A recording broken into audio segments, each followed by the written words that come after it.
আসসালামু আলাইকুম। আজকে আমরা আলোচনা করব গ্রাফ নিয়ে। গ্রাফ গ্রাফ এমন একটা টপিক, যে টপিকটা জানলে এইচএসসি এবং অ্যাডমিশনের যে কোনো পরীক্ষায় আমরা বলতে পারি যে আমাদের একটা প্রশ্ন অবশ্যই কমন থাকবে। এইচএসসি এবং অ্যাডমিশন পর্যন্ত আমরা যদি 4 প্রকার গ্রাফ সম্পর্কে জানতে পারি তাহলেই বলতে পারি যে গ্রাফ সম্পর্কে আমাদের জানা কমপ্লিট। যে 4 প্রকারের গ্রাফ মূলত এই পরীক্ষাগুলোতে আসে সেগুলো হলো যে সমানুপাতিক গ্রাফ,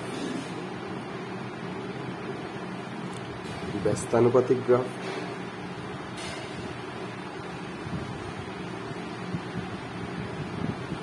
ধ্রুবক গ্রাফ এবং 4 নম্বরে আমরা বলতে পারি ঘাতের গ্রাফ। সমানুপাতিক গ্রাফ নিয়ে যদি আমরা আলোচনা করতে চাই তাহলে সমানুপাতিক গ্রাফটাকে আমরা কিভাবে প্রকাশ করি, তাহলে আমরা যদি তার সমীকরণিক প্রকাশটা দেখি, এটাকে আমরা বলতে পারি এ প্রপোর্শনাল টু ভি। তার মানে এ এর মান বি এর সমানুপাতিক হারে পরিবর্তিত হয়। আর এটাকে যদি আমরা চিত্র এঁকে দেখাই তাহলে কিরকম আঁকতে পারি, যে এ এর মান বি এর সমানুপাতিক, অর্থাৎ বি যদি বৃদ্ধি পায় তাহলে এ এর মান তার সমানুপাতিক হারে বৃদ্ধি পায়। এছাড়াও অপর একভাবে আমরা হলো যে গ্রাফটাকে আঁকতে পারি, যেখানে এ এর মান বি এর সমানুপাতিক হারে হ্রাস পায়। এই দুইভাবে আমরা সমানুপাতিক গ্রাফ আঁকতে পারি, যেখানে সমানুপাতিক হারে বৃদ্ধি পায় এবং সমানুপাতিক হারে হ্রাস পায়, দুইটাই সমানুপাতিক গ্রাফ। দ্বিতীয়ত আমরা যেটা নিয়ে আলোচনা করব, এটা ব্যস্তানুপাতিক গ্রাফ। এই ব্যস্তানুপাতিক গ্রাফটাকে আমরা যদি আঁকতে চাই তাহলে কিভাবে আঁকতে পারি? ব্যস্তানুপাতিক গ্রাফকে আমরা সমীকরণে প্রকাশ করতে পারি y প্রপোর্শনাল টু 1/x, অর্থাৎ y এর মান x এর ব্যস্তানুপাতিক। যদি আমরা এই সমীকরণ থেকে দেখি যে x এর মান যখন 0, y এর মান তখন 1/0, অর্থাৎ অসীম। এই সমীকরণটাকে আমরা অপরভাবে লিখতে পারি যে x প্রপোর্শনাল টু 1/y, অর্থাৎ x এর মানটা y এর ব্যস্তানুপাতিক। y এর মান x এর ব্যস্তানুপাতিক যেই কথা, x এর মান y এর ব্যস্তানুপাতিক একই কথা। এবং এই সমীকরণ থেকে আমরা যদি y এর মান 0 বসাই তাহলে x এর মান পাচ্ছি 1/0, অর্থাৎ অসীম। এই যে মানগুলো আমরা পেলাম, এই মানগুলোকে যদি আমরা বিশ্লেষণ করি তাহলে কি পাচ্ছি, যে x এর মান যতই শূন্যের কাছাকাছি আসার চেষ্টা করবে, y এর মান আমাদের গ্রাফটাকে তত অসীমের দিকে নিয়ে যাবে, এবং y এর মান যত শূন্যের কাছাকাছি আসার চেষ্টা করবে, x এর মান এই মানটাকে তত অসীমের দিকে নিয়ে যাওয়ার চেষ্টা করবে। এবং এটাকে যদি আমরা একটা গ্রাফের মধ্যে নিয়ে আসি, যে এই পাশে দেয়া আছে y এবং এই পাশে দেয়া আছে x, x এর মান কখন শূন্যের দিকে আসবে, অর্থাৎ x যত বামে আসবে তার মান তত শূন্যের দিকে আসতেছে, এবং y যত উপরে যাবে তার মান তত অসীমের দিকে যাচ্ছে। এখান থেকে আমরা বলতে পারি যে গ্রাফের মধ্যে x যত বেশি বাম দিকে আসার চেষ্টা করবে, y তত গ্রাফটাকে উপরের দিকে নিয়ে যাবে। ঠিক একই রকম ভাবে y এর মান শূন্যের দিকে আসার চেষ্টা করে নিচের দিকে, এবং x এর মান অসীমের দিকে যাওয়ার চেষ্টা করে ডান দিকে। আমরা বলতে পারি y যত নিচের দিকে আসার চেষ্টা করবে, x তত তাকে অসীমের দিকে নিয়ে যাবে। এবং এই গ্রাফগুলোকে যদি আমরা চিত্রায়িত করি তাহলে এরকম একটা মান পাচ্ছি, যে যেখানে y যখনই নিচে আসা শুরু করে x তাকে অসীমের দিকে নিয়ে যায়। এবং উল্টাভাবে আমরা কি বলতে পারি, যে x যত বাম দিকে আসার চেষ্টা করতেছে, y তাকে অসীমের দিকে নিয়ে গেছে। আর এই গ্রাফটাই আমাদের ব্যস্তানুপাতিক গ্রাফ। এই সমানুপাতিক ব্যস্তানুপাতিক ছাড়া আমরা আরো দুইটা গ্রাফ সম্পর্কে জানি। এটার নাম হলো যে 3 নম্বর গ্রাফ, ধ্রুবক গ্রাফ। তো আমরা ধ্রুবক গ্রাফ নিয়ে যদি আলোচনা করতে চাই, ধ্রুবক গ্রাফ কিরকম হতে পারে? আমরা বলে দিলাম যে এর মান ধ্রুবক, মানে এর মানটা কনস্ট্যান্ট। এবার আমি বলে দিলাম যে আমাদের x অক্ষ বরাবর আছে a এবং y অক্ষ বরাবর আছে b। এখন a এর মান ধ্রুবক মানে b এর মান যাই হোক না কেন, a এর মানের কোনো পরিবর্তন হবে না। অর্থাৎ b এর মান যখন 0, a এর মান আমরা ধরে নিলাম 3, b এর মান যখন 1, a এর মান কত 3, b এর মান যখন 2, a এর মান কত 3, b এর মান যখন 3, a এর মান কত 3, বি এর মান যখন 4, এর মান কত 3। আর এই যে গ্রাফের বিন্দুগুলো আছে এগুলাকে যদি আমরা একটা রেখা দ্বারা মিলিত করি তাহলে কি পাচ্ছি, যে এটা একটা লম্ব হচ্ছে। কার উপর লম্ব? এর উপরে লম্ব।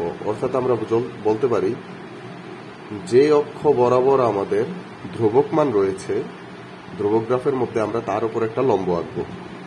এটাকে আরো সহজ ভাষায় যদি আমরা আঁকতে চাই তাহলে কিভাবে আঁকবো, আমি বলে দিলাম যে ওয়াই বনাম এক্স এর গ্রাফে এক্স এর মানটা ধ্রুবক, সুতরাং গ্রাফটা কি হবে, এক্স এর উপরে লম্ব।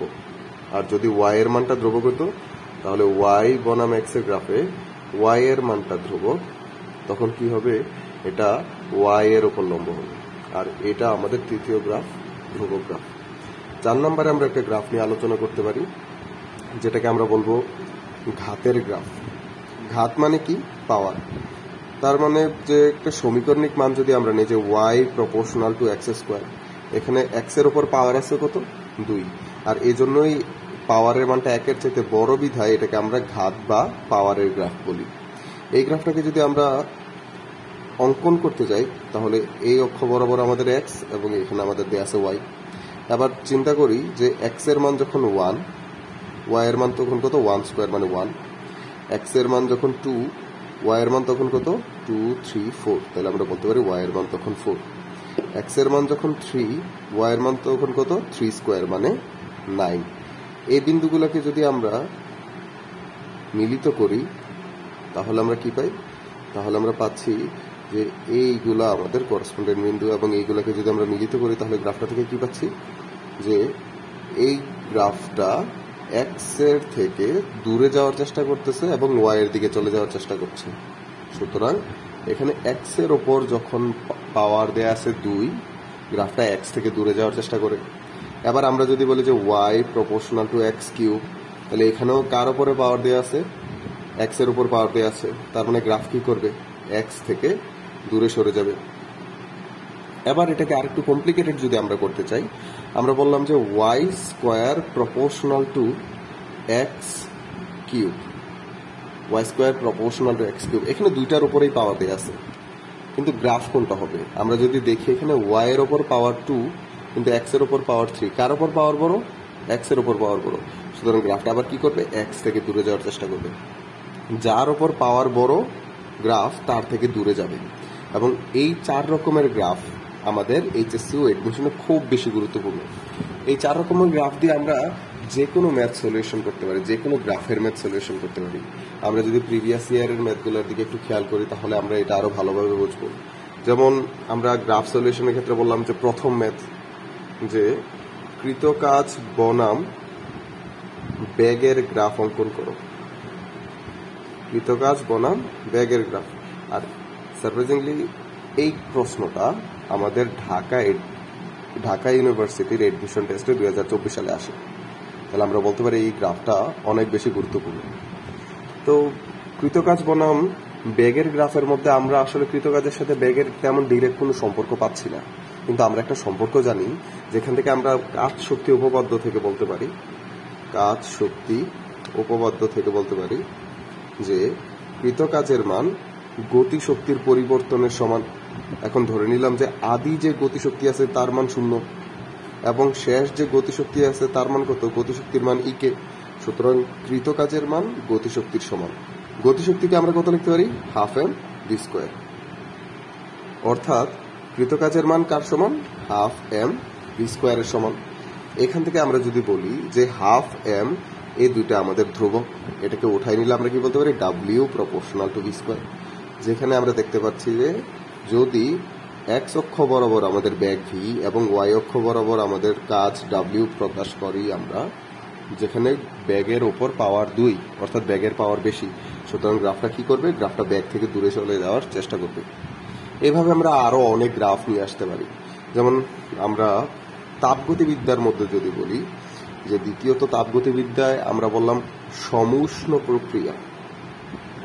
সমুষ্ণ প্রক্রিয়ায় আমরা কি জানি, টি এর মানটা থাকে ধ্রুবক, এবং আমরা কি জানি যে P V is equal to n R T, অর্থাৎ এখানে এন আর এটা তো আগে থেকেই ধ্রুবক, এবং এখানে টি ইউ যদি আমাদের সমষ্ণের জন্য ধ্রুবক হয় তাহলে আমরা বলতে পারি এন আর টি তিনটাই আমাদের কি ধ্রুবক, যেখান থেকে আমরা বলবো পি ভি এর ব্যস্তানুপাতিক। এবং এই গ্রাফটাকে যদি আমরা অঙ্কন করতে চাই ওয়াই অক্ষ বরাবর পি এবং এক্স অক্ষ বরাবর যদি দেয়া থাকে ভি, তাহলে আমরা বলবো পি ভি এর ব্যস্তানুপাতিক। সুতরাং আমরা এই রকমের গ্রাফ পাবো। আমরা যদি আরো একটা গ্রাফ দেখতে চাই যে টি বনাম ভি এর গ্রাফ, তো আমরা জানি যে এখানে সমুষ্ণ প্রক্রিয়ায় টি এর মানটা ধ্রুবক, তার মানে যেটা ধ্রুবক তার উপরে লম্ব। এভাবে আমরা গ্রাফ অঙ্কন করতে পারি। ধন্যবাদ।